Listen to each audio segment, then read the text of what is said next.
እንደምን ሰነበታችሁ። ይህ ከትንሣኤ ክርስቶስ ወንጌላዊ ቤተክርስቲያን የሚለቀቅላችሁ ሳምንታዊ ቃል ጊዜ ነው። አድራሻችን ትንሣኤ ክርስቶስ ቤተክርስቲያን 2100 ማነር ሪች ድራይቭ ላንካስተር ፔንሲልቬኒያ ነው።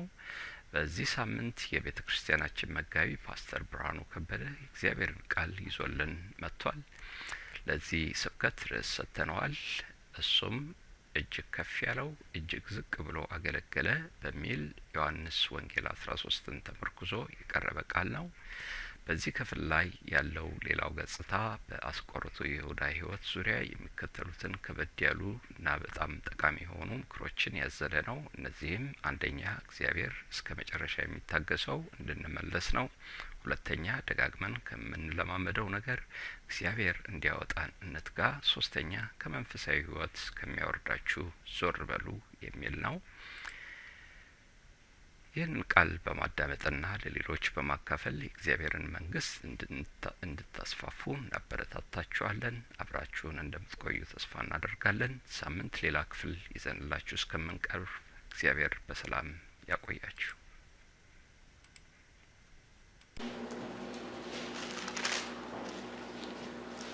ዮሐንስ ወንጌል ምዕራፍ 13 ከአንድ ጀምረን እስከ 10 እናነበዋለን። ጮክ ብሎ የሚያነብ ሰው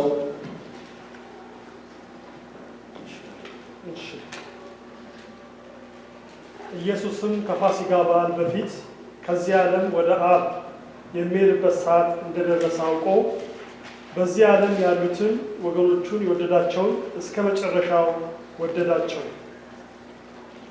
እራትም ሲበሉ ዲያብሎስ በስምዖን ልጅ በአስቆሮቱ በይሁዳ ልብ አሳልፎ እንዲሰጠው ሐሳብ ካገባ በኋላ ኢየሱስ አብ ሁሉ በእጁ እንደሰጠው ከእግዚአብሔርም እንደወጣ ወደ እግዚአብሔርም እንዲሄድ አውቆ ከእራት ተነሳ፣ ልብሱንም አኖረ፣ ማበሻውም ጨርቅ ወስዶ ታጠቀ።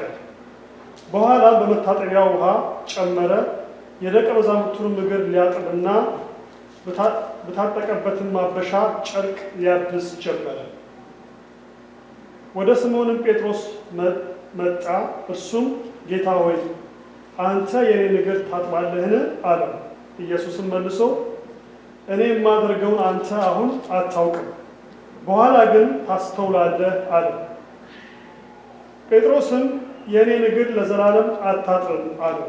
ኢየሱስም ካላጠብኩህ ከኔ ጋር እድል የለህም ብሎ መለሰለት። ስምዖን ጴጥሮስም ጌታ ሆይ እጄንና ራሴን ደግሞ እንጂ እግሬን ብቻ አይደለም አለ። ኢየሱስም የታጠበ እግሩን ከመታጠብ በቀር ሌላ አያስፈልገውም፣ ሁለንተናው ግን ንጹሕ ነው። እናንተም ንጹሐን ናችሁ፣ ነገር ግን ሁላችሁ አይደላችሁም አለው። ከእራት ተነሳ። ዮሐንስ ወንጌል ምዕራፍ 13 ነው እንደጀመረው ከአንድ እስከ 10 ዛሬ እናያለን። ከእራት ተነሳ፣ ልብሱንም አኖረ፣ ማበሻም ጨርቅ ወስዶ ታጠቀ፣ የደቀ መዛሙርቱንም እግር አጠበ ይላል። ከዛ በፊት የሚናገረውን ቃል ስናይ ቁጥር 3 ጀምረን እንደዚህ ቃል አለ። ኢየሱስ ቁጥር 3 ላይ ኢየሱስ አብ ሁሉ በእጁ እንደሰጠው ከእግዚአብሔርም እንደወጣ ወደ እግዚአብሔርም እንዲሄድ አውቆ ከእራት ተነሳ የሚል ፍርድ ያላችሁ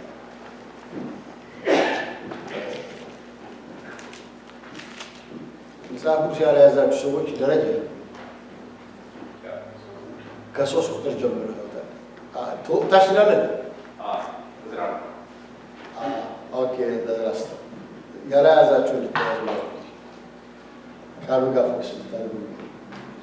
ኢየሱስም አብ ሁሉ በእጁ እንደሰጠው ከእግዚአብሔርም እንደወጣ ወደ እግዚአብሔርም እንዲሄድ አውቆ መመለሱን አውቆ ከእራት ተነሳ፣ ልብሱንም አኖረ፣ ማበሻም ጨርቅ ወስዶ ታጠቀ።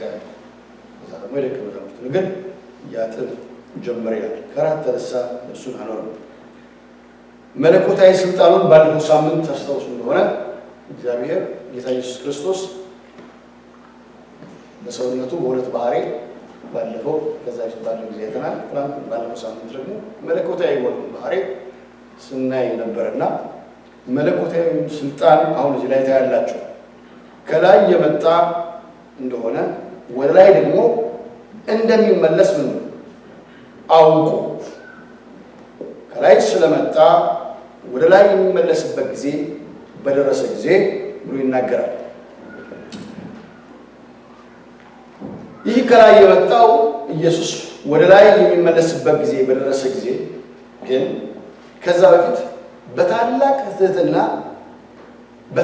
ትህትና የሚገለጥን አገልግሎት አገለገለ።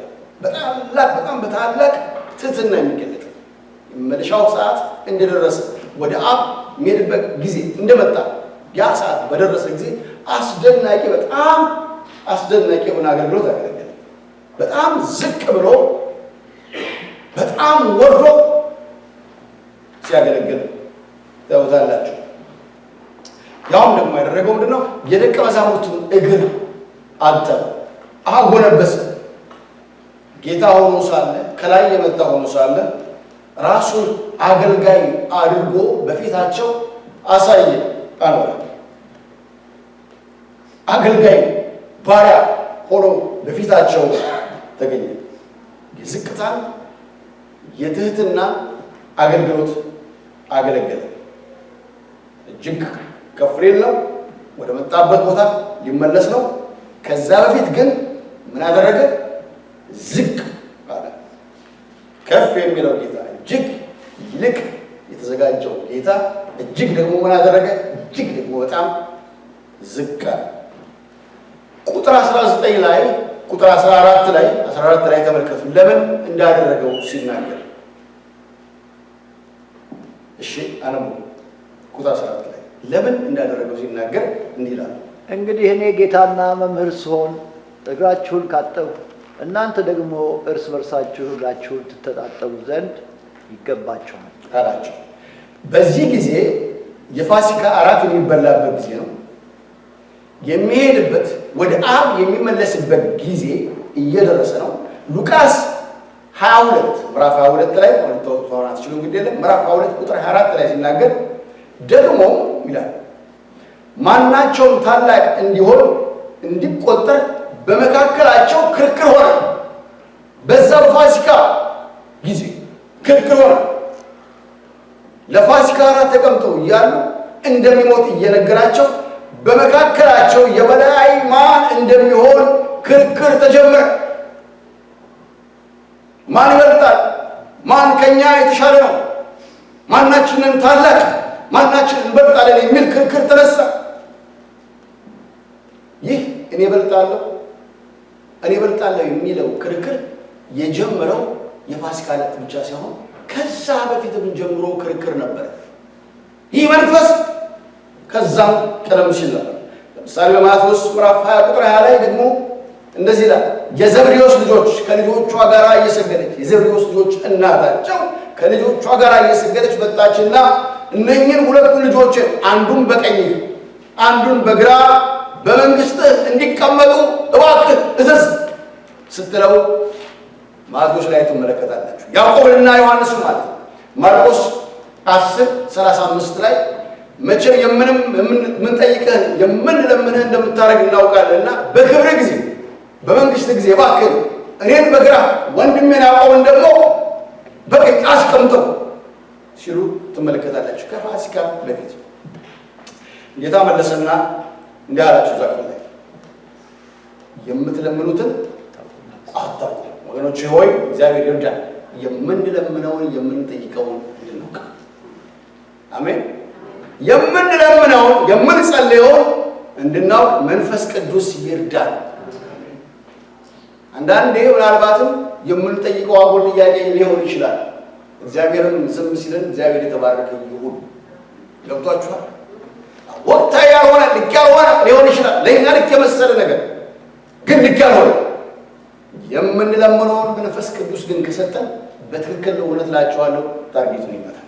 ለምን እንደ ፈቃዱ ብንጸልይ እንደ ፈቃዱ ብንለምን ፈለግን ማለት ነው። እንደ ፈቃዱ የሱ የሆነው ሐሳብ የምንለምነውን እንድናውቅ እግዚአብሔር ማስተዋልን ይስጠን። ከመናገራችን በፊት መመዘን፣ የምንለውን ማወቅ፣ የእርሱን ሀሳብ መመርመር ምን ይሆን ማለት ነው። ይሄ ትልቅ መታደል ነው። እነኚህ ደቀ መዛሙርት ናቸው፣ ከጌታ ጋር የነበሩ በልጦ ከሌላው ለመገኘት በወንድሞቻቸው ላይ የበላይ ለመሆን ሽተው ነው የሚገኙት። ሌላ በቀሩት ላይ ምን ለመሆን? በቀሩት ላይ የተሻለ ፖዚሽን ለመያዝ ማርቆስ 10:35 ላይ። ይህ ግን መንፈሳዊነት አልነበረም። መንፈሳዊነት አልነበረም። ይህ አልገባቸውም ነበር። ሰው የጸጋን ስጦታ ለምንድን ነው የሚመኝ? ለምን ይቅርታ አድርጉልኝ። አሁን የምትሰሙት ነገር በተለይ ሀገራችን ውስጥ ትንሽ ጆሮ የሚወጋ ነቢይ መሆን ነው የምፈልገው። ከበጎነት ከሆነ ጥሩ፣ ግን ነቢይ ለመሆን የሚፈለገው ግን ከፍ ለማለት ታስቦ ከሆነ ግን አጉል ነው። ለምንድን ነው የምንመኘው? ለምንድን ነው? መንፈሳዊነት ራስን ሌላው አሳልፎ በነገራችን ላይ መስጠት ማለት ነው። መንፈሳዊነት ይሄ በሌላው ላይ የበላይ ለመሆን የምንቀበለው ስጦታ ሳይሆን ሌላውን የምናገለግልበት አገልግሎት ነው መንፈሳዊነት። ሌላው አገልጋይ መሆን ማቴዎስ 20:26 ላይ ጌታ ሲመልስ እንደዚህ አለ። ማቴዎስ 20:26 ላይ ከዚህ ግርግር በኋላ ከእናንተ ታላቅ መሆን የሚወድ የእናንተ ምን ይሁን? በጭራሽ የእሱ ሀሳብና የእኛ ሀሳብ እኮ አይገናኝም። እንዲህ በጣም እኮ ምንትላለ በጣም ስለ ከፍታ ነው ወይ የምትናገሩት? ኦኬ ከፍታው እንደዚህ ነው። ታላቅ መሆን ትፈልጋላችሁ? ከእናንተ ታላቅ መሆን ከፈለገ አንድ ሰው ታላቅ መሆን ፈልጋለሁ ካለ ምን ይሁን? የእናንተ ያንዳችሁ አገልጋይ ይሁን፣ ባሪያ ይሁን፣ ያገልግላችሁ ማለት ነው። ባሪያ ይሁን። ኢየሱስ ወደ ላይ ሊወጣ ከፍ ሊል ቀኑ በደረሰ ጊዜ የደቀ መዛሙርቱ ነገር ምን አደረገ? ዝቅ ብሎ እግራቸውን አጠበ። ወደ ላይ የሚወጣ ሰው የሚታወቀው ወደ ታች መውረዱ ሲታይ ነው። እንደሱ ወደ ላይ በእግዚአብሔር ፊት ያ ሰው የሚወጣው ያ ሰው የወጣ ነው የሚባለው በሰው ፊት ወደ ታች ዝቅ ያለ ሰው። በነገራችን ላይ እንገራችሁ፣ እሱ ወደ ላይ የወጣ ሰው ምንድን ላይ ምናልባት ወደ ላይ የወጣ ይመስላችኋል። እሱ ወደ ላይ አልወጣም። እልቅና በእግዚአብሔር ፊት ወደ ላይ የወጣው ሰው በሰው ፊት ያኔ እናንተ በጣም ታች ነው ያላችሁት ሰው ያ ዝቅ ያለ ሰው፣ እሱ ግን በእግዚአብሔር ፊት ወደ ላይ የወጣ ሰው። እሱ እግዚአብሔር ይርዳ።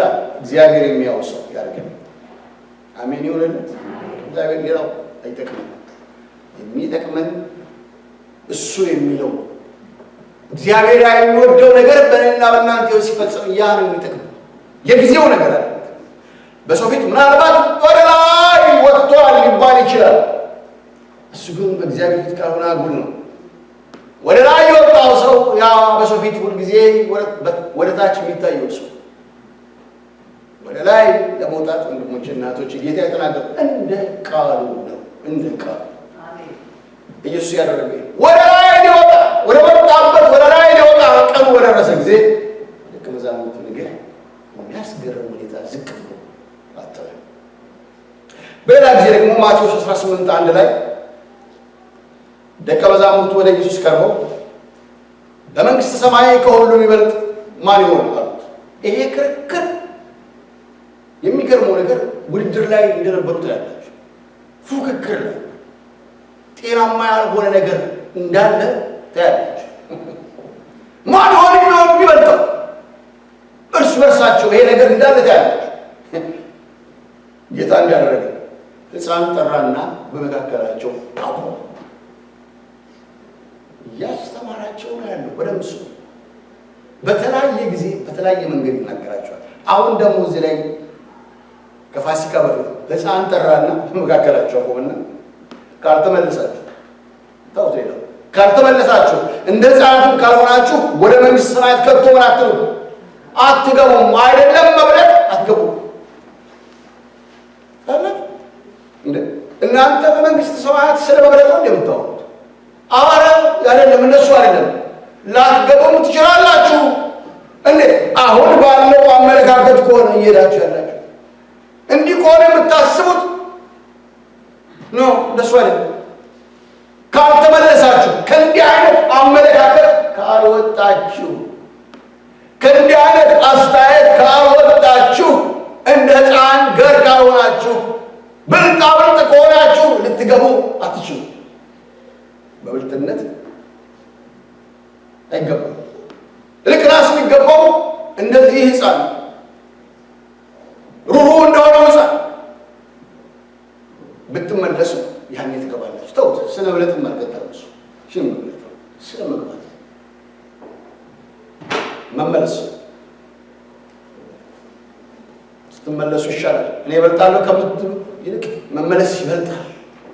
እንደ ሕፃኑ ይህ ሁሉ ትምህርት ይህ ሁሉ ተግሳጽ ሳይገባቸው ቀረና በመጨረሻ ሰዓት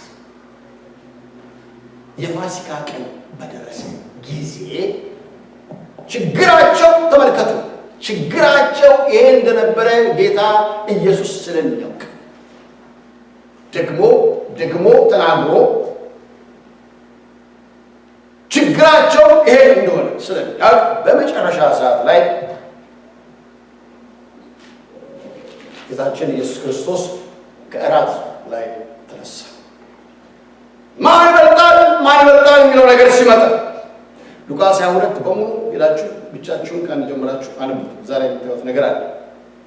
ነገርኳችሁ፣ አስተማርኳችሁ።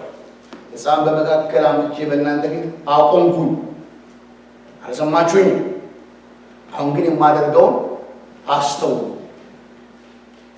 ሕፃን አምጥቼ አሳየሁ፣ በቃሌ ተናገርኩ፣ አልገባችሁም። አሁን ግን የማደርገውን አስተውሉ። እኔ የማደርገው ነው። አሁን እኔ የምሰራውን ተመልከቱ። በራሱ መምህርና ጌታ ትሉኛላችሁ። ልክ ነው፣ መልካም ነው፣ እንደዚሁ ነኝ እንደምትሉኝ ነኝ። ነገር ግን ከራት ተነሳሁና እግራችሁ ምን አደረግኩ? አጠብኳችሁ። አንደኛው ችግራችሁ ይሄ ስለሆነ ስላልገባችሁ መከራከር ስለሆነ መካከራችሁ የባሪያ መገለጫ የሆነውን እግር የማጠብን ነገር እኔ አደረኩት። ባሪያ ነው እግር የሚያጠብ። ባሪያ ያለው በባሪያው እግሩ የሚታጠብ በዘመኑ በቤቱ ባሪያ ያለው ሁሉ እግሩን ብቻ መዘርጋት ነው። ጌታው መጥቶ የባሪያውን እግር ያጥባል። እኔ ያንን ለእናንተ አደረኩ፣ አሳየኋችሁ። ጌታ ሆኜ መምህር ሆኜ ሳለ የእናንተን እግር ምን አደረኩ? አጥቡ። እንደ ባሪያ አገለገልኳችሁ። በፊታችሁ ራሴን ዝቅ አደረኩ። እንግዲህ እኔ ልሄድ ነው፣ ወደ ላይ ወደ መጣሁበት እንመለስ ነው። እንዳትረሱ እርስ በርሳችሁ አንዱ የአንዱ አገልጋይ ይሁን። ይሄ ካልሆነ ግን ስራው ሊቀጥል አይችልም። የእግዚአብሔር መንግሥት አይሰፋም። አሁን ባላችሁ ልብ ወንጌል ሊሰበክ አይችልም። እኔ እበልጣለሁ በሚል ተባብሎ ወንጌል ለሌላው ሊደርስ አይችልም። ይልቅና አንዳችሁ የአንዳችሁ አገልጋይ ሁኑ። ወገኖቼ የወንጌል ጉልበቱ እዛ ላይ ትህትና ላይ የወንጌል ጉልበቱ ትህትና ላይ ነው። ምክንያቱም እግዚአብሔር ከትሑት ልብ ጋር ስለሚሆን እግዚአብሔር ከትሑታን ጋር ስለሚሆን ጌታችን ኢየሱስ ክርስቶስ እግሩን ያጠበው እዚህ ክፍል ላይ ቅድም እንዳየነው የሚሸጠው አሳልፎ የሚሰጠው ይሁዳን ጭምር በጣም የሚገርም የሚሸጠውን አሳልፎ የሚሰጠውን ይሁዳን ጭምር ይሁዳም ተቀምጧል። ይሁዳንም አለየው። የሚሸጠውን ሰው እግር እሱንም ጭምር ነው ያጠው። ከጥቂት ጊዜ በኋላ አሳልፎ ሊሰጠው ነው። እንደሚሰጠው ደግሞ ጌታ ያውቃል። ለሱ ምንም ነገር መንገድ አያስፈልገውም። በሰው ልብ ውስጥ ያለው ሁሉ ምን ያደርጋል ነው መጽሐፍ ቅዱስ። በሰው ልብ ውስጥ ያለው ሁሉ ያውቃል። ጌታ ያውቃል። በተከተለው ዘመን ሁሉ ያውቃል። እያወቀ ግን የይሁዳ ነገር ጌታ አጠረ። አንድ ነገር እስኪ ራሳችሁን ጠይቁ። እናንተ ሊሸጣችሁ ያለውን ሰው፣ ሊያጠፋችሁ ያለውን ሰው፣ አሳልፎ ሊያስገድላችሁ ያለውን ሰው፣ ሊያስገርፋችሁ ያለውን ሰው፣ እናንተ ልክድ ያለውን ሰው እያወቃችሁ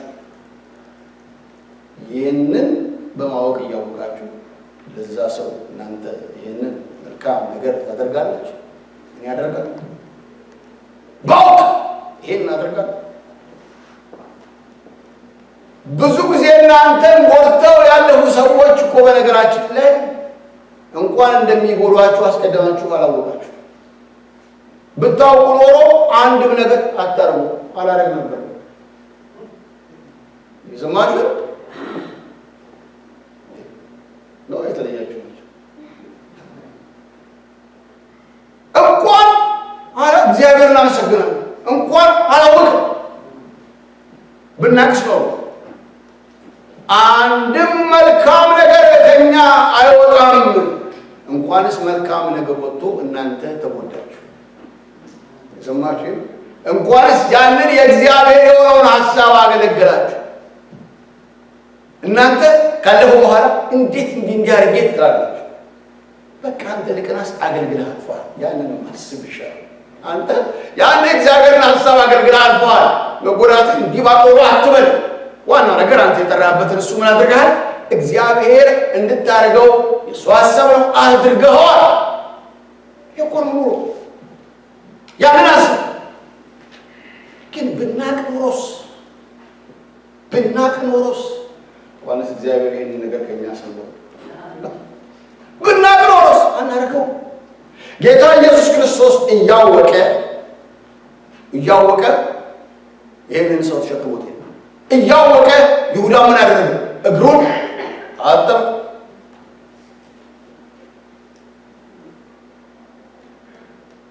ሶስት ዓመት ክፉ አልተናገረው፣ ግን አላስቀኘው፣ አልጠላው፣ ግን ያውቀው ነበር። አሳልፎ እሱ እንደሆነ ያውቅ ነበር። ጥያቄ የለው። ሌሎች እንደተደረገ ግን ለይሁዳ ምን ሆነ? ተደረገ። ሄድና አገልግል፣ በድንኳን ላይ እጅን ጫን ሲባል እንኳን ለይሁዳም ይሄ ስጦታ ተሰጠ። ሄዶ እንዲጸልይ ከሐዋርያት ጋር አገለገለ። አልቀረበትም። የጌታን የኢየሱስ ክርስቶስን ስም እየጠራ ድውያንን እንዲፈውስ በተላከ ጊዜ አንዱ እሱ ነው የተላከው። ይሄም አልቀረበትም። መንፈሳዊ ነገርም አልጎደለው። እንደ ሌሎቹ ተያዘ፣ እንደ ሌሎቹ ታሰበ። ስለዚህ ደግሞ እግር ሲታጠብ ሌሎች ሲታጠቡ አብሮ እሱ እግሩን ታጠበ። እሱ ብቻ አይደለም፣ ከሌሎች የተለየ አገልግሎት ነበር። ትሬዠር ነበር፣ ገንዘብ ያዥ ነበር። እያወቀው ታማኝ አልነበረም። አትይዘው አንተ ታማኝ አትሆንም ግን አላለው።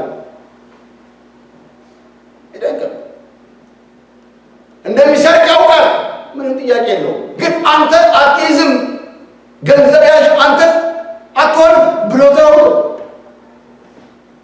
ግን ያውቀው ነበር። ያውቀው ነበር።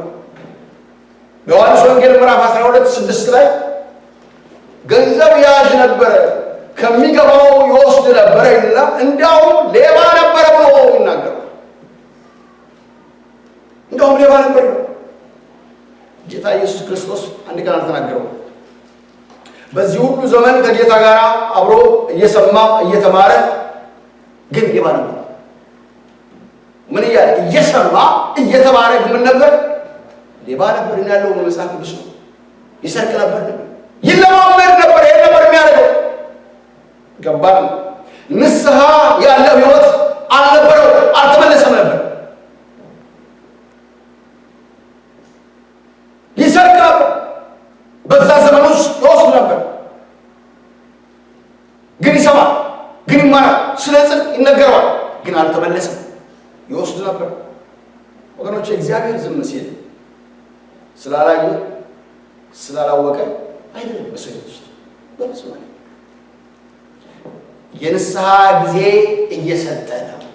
የመመለስ ጊዜ ምን እያለ ነው? እየሰጠ ነው። እግዚአብሔር ይባላል። ስለማያውቅ ዝም ሲል እግዚአብሔር አያውቅም ማለት አያም አይደለም። እግዚአብሔር ያል እግዚአብሔር ይሰማል፣ ግን ምን ይሰጣል? እድል እንደገና እንደገና እንደገና ይሰጣል። ዛሬ የእግዚአብሔር ትዕግስት፣ የእግዚአብሔር ትዕግስት፣ የእግዚአብሔር ዝምታ ሰዎችን እንደልባቸው ያደረጋቸው ይመስላቸዋል። የት ነው እግዚአብሔር ጥሩ ይሆናል? እንዲህ ሲሆን እንደዛ ሲሆን እንዲህ ሲደረግ እንደዛ ሲደረግ ይባላል። እግዚአብሔር ስላላየ፣ እግዚአብሔር ግን ስለማያውቅ፣ እግዚአብሔር ግን ስላልሰማ አይደለም። እግዚአብሔር ግን ሰዎች እንዲመለሱ ምን ያደርጋል? ይታገሳል።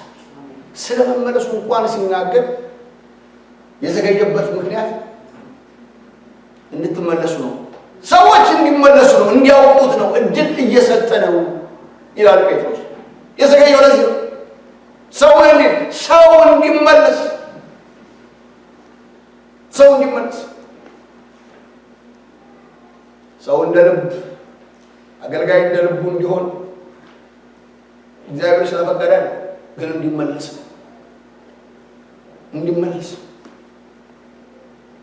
ነገር ግን አንድ ቀን ያበቃል። ተጠያቂነት ይመጣል። በሰው ህይወት የምታዩት ይሄ ከእናንተ አንዱ አሳልፎ ይሰጠኛል ባለ ጊዜ ዮሐንስ ምዕራፍ 13:22 ላይ ተመልከቱ።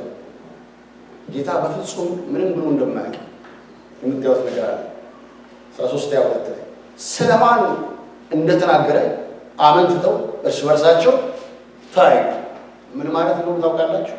ይሁዳን የጠረጠረ ከመካከላቸው ማንም የለም ማለት ነው።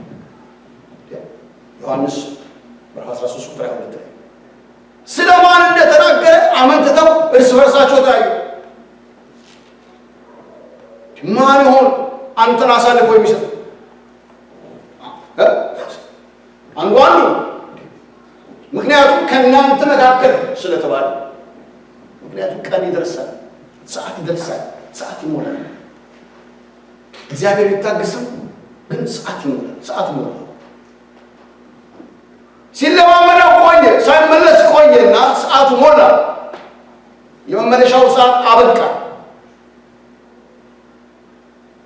ሲለማመደው የነበረው ነገር ነው የወሰደው። ዝም ብሎ አይደለም አንድ ጊዜ ጌታ ነው የሸጠው። እንደሱ አይደለም። ሲለማመደው የነበረ ነገር ጌታ ተናገረው። ጌታ ግን ስለ ጽድቅ ያስተምረው ነበር። ሰምቶ መመለስ የማን ፈንታ ነው? የሚሰማው ሰው ፈንታ ነው። ስለዚህ ጌታ ኢየሱስ አንተ ሌባ ነህ ብሎ አይወቅም፣ አላሳጣውም። ወንድሞቹ ፊት አልተናገረውም። ከእናንተ መካከል አሳልፎ የሚሰጠኝ አለ ብሎ ሲናገር 12ቱም ቁጭ ባሉበት ማን ይሆን ተብለው እርስ በርሳቸው መታየት ጀመሩ። ማን ነው ይህን ነገር ያደርግ ይችላል? ማን ይሆን ተባባል ጀመሩ። ለምን?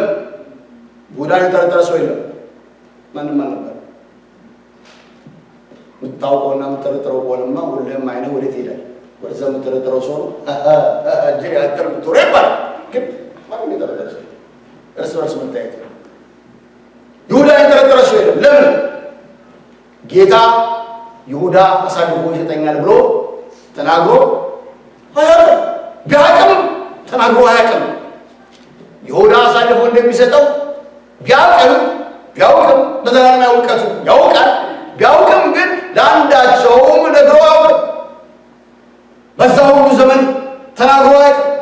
ሰማው ቃል ተናግሮ አላስጠላውም፣ እንዲጠረጠርም አላደረገውም። ይሁዳን ክፉ ተናግሮት ያውቅ። ዮሐንስ ወንጌል ምዕራፍ 12 ላይ ስትመለከቱ ማርያም ውድ ሽቶ እጅግ የከበረ ሽቶ ይለዋል መጽሐፍ ቅዱስ ወስዳ የጌታን እግር ቀባች ይላል። ያን ጊዜ ይሁዳ እንዲህ አለ፣ ይህ ሽቶ ለምንድን ነው 300 ዲናር ተሽጦ ለድሆች የማይሰጥበት ምክንያት ለምንድን ነው አለ። ይህንን የተናገረ ይላል ለድሆች ተገዶላቸው ሳይሆን ምን ያደርግ ነበር? ከሚገባው ይሰርቅ ይወስድ ስለነበረ ነው የተናገረው። ለዚህ ነው ይሁዳ መስረቅን ይለማመድ ነበር። ከጌታ ጋር እያለ ይሰርቅ ነበር። ሰሙኛላችሁ? ይሰርቅ ነበር። ከማን ጋር እያለ? ከጌታ ጋር እያለ እድል ነበረው። ለንስሐ የሚያደርሰው እድል ጊዜ ነበረው። የዛ ልምምድ ነው ጌታውን አሳልፎ እንዲሸጥ ያደረገው። የምን ገንዘብ የመስረቅ ልምምዱ ነው ጌታ ኢየሱስ ክርስቶስን እንዲሸጥ ያደረገው። አስቀድሞ በሕይወቱ ሲለማመድ የነበረው ነገር ነው።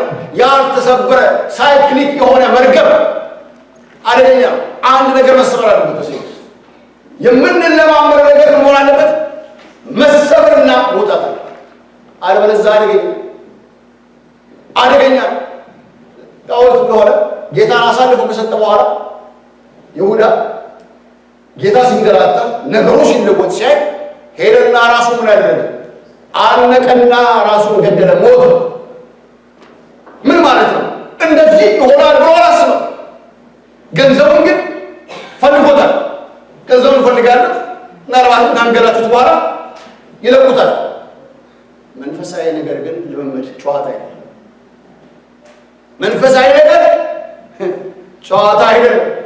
እንዳሰቡ አይደለም ይሆን መንፈሳዊ ነገር ጨዋታ አይደለም። ሰውኛለች መንፈሳዊ ነገር ሲሪየስ ነው። ይሁዳ እንዳሰዋል። ለዚህ ነው ቆጨውና ራሱ ይደና ተረተረ።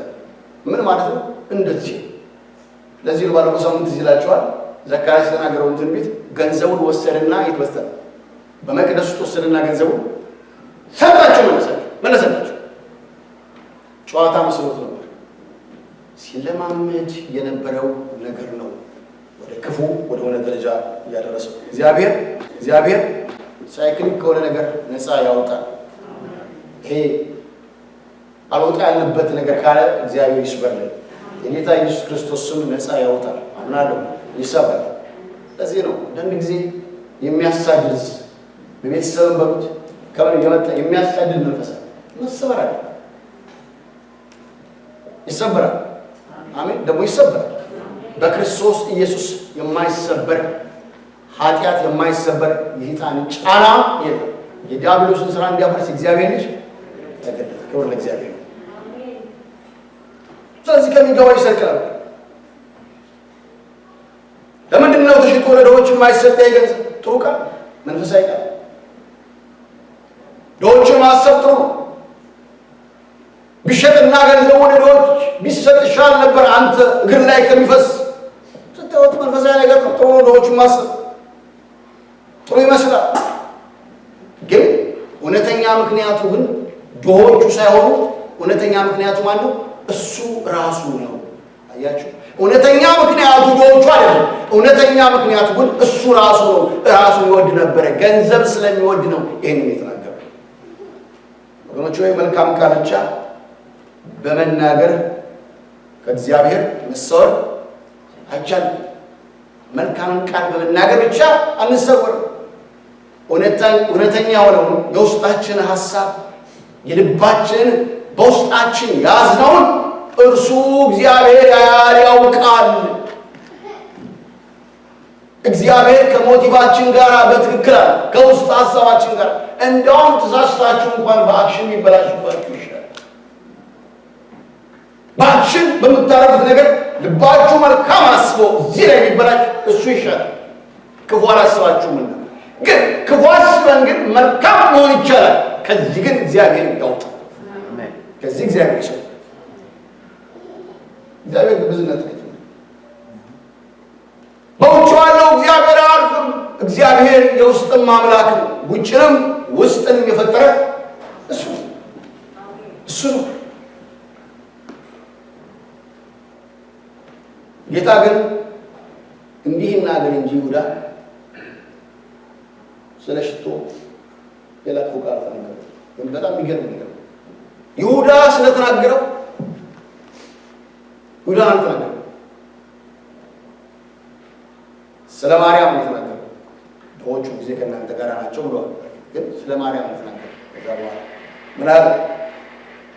ማርያም ስላደረገችው ነገር፣ ማርያም ስለሰራችው ነገር ግን ተናገረ። ለምቀበርበት ቀን የታሰበ ስለሆነ ምን በሉ ተዋት። ይሄ የሚገርም በድርጊቷ በስራዋ የኢየሱስን መሞት ትንቢት ተናገረች። እግዚአብሔር ይባርክ። በነገራችን ላይ ተነበየች። ለሞቴ ያንን አስባ አደረገችው ተባለች። ማርያም መሞቱን ተናገረች። ለሱ ነው ያደረገችው አለ። የመጀመሪያዋ ሴት ኢየሱስ ሊሞት ነው ብላ የተናገረች የተነበየች በድርጊት የተነበየች ማርያም ነች። ለይሁዳ አይደለም መልስ የሰጠው ጌታ የተናገረው ግን ይሄን ተናገረ። ይሄን አደረገች። ለይሁዳ ከመለስ ይልቅ ከፍ ያለውን የበለጠውን ነገር ጌታ ተናገረ። ለይሁዳ ከመለስ ይልቅ ለምን እንዳደረገችው የሚያሳየውን የላቀውን የማርያምን ተግባር ጌታ ተናገረ። ወገኖቼ ሆይ አንዳንዴ ከላቀው ከፍ ካለው ከመንፈሳዊ ነገራችሁ ሊያወርዳችሁ ከሚመጣ ነገር ዞር እኛላችሁ። ከላቀው እጅግ ከተሻለው መንፈሳዊ ከሆነ ከሚበልጠው ነገር ሊያወርዳችሁ ከሚመጣው ነገር ናቁና ዞር። የላቀውን ነገር የማርያምን ነገር ስለ ሞት መናገሯን ተናገረ። ለይሁዳ መልስ ከመስጠት ይልቅ ዝቅ ያለውን ነገር ለሰው ቢሰጠው መልስ ቢሰጠው መልካም ነው ብለን የምንለው አይደለም። ይልቅና የተሻለውን ነገር ስለ ማርያም ጌታ ኢየሱስ ክርስቶስ ተናገረ። አንተ ይሁዳ ልትሰርቀው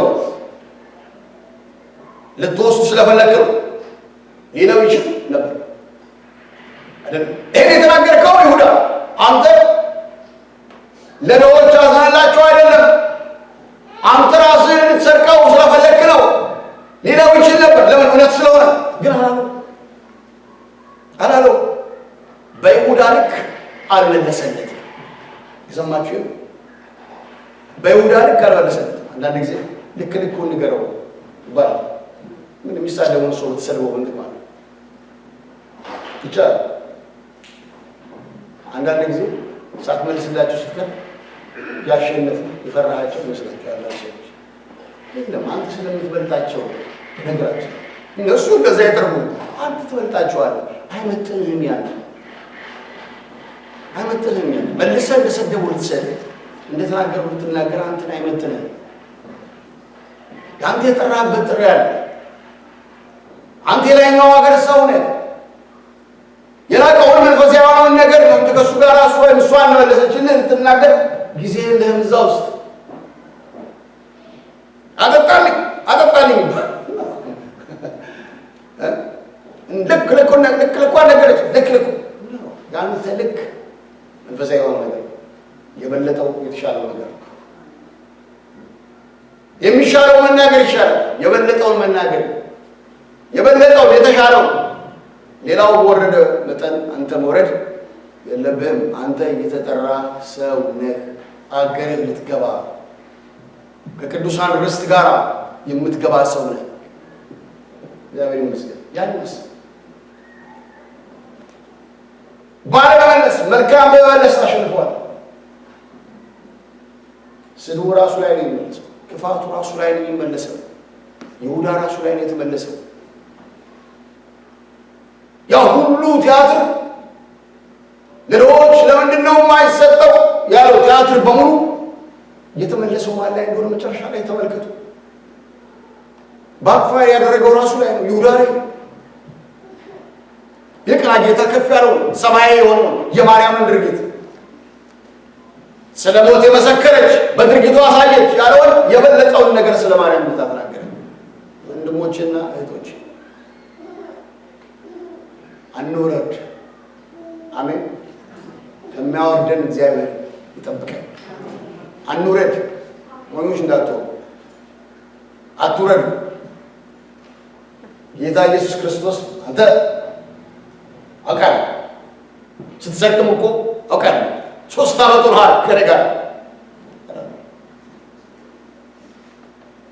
አለ። የላቀውን ከፍ ያለውን ነገር አስብ። ስለዚህ አንድ ማንም ከፍ ማለት ቢፈልግ ምን ይበል? ሌላው አገልጋይ ሆኖ ዝቅ ይበል። 2 እግዚአብሔር እስከ መጨረሻ የሚታገሰው ምንድን ነው? እንድንመለስ ነው። ስለዚህ ሳይክሊክ ከሆነ ነገር እግዚአብሔር እንዲያወጣ እንትጋ። 3 ከመንፈሳዊ ሕይወት ከሚያወርዳችሁ ዞር በሉ። አሜን። እግዚአብሔር ይባርካችሁ። የጌታ ጸጋ ከሁላችሁ ጋር ይሁን። እዚህ ክፍል ላይ ብዙ ነገር አለ። ሁሉ ነገር አልችልም። ወደ ጌታ እራት እናልፋለን። አስደናቂ የሆነ ነገር እዚህ ክፍል ላይ የምታዩት ክፍል እንዳለ አውቃለሁ። አሁን ቀጥታ ወደ ጌታ እራት እንሄዳለን። ሁላችንም ጸልይና ጌታ እራት እንወስዳለን።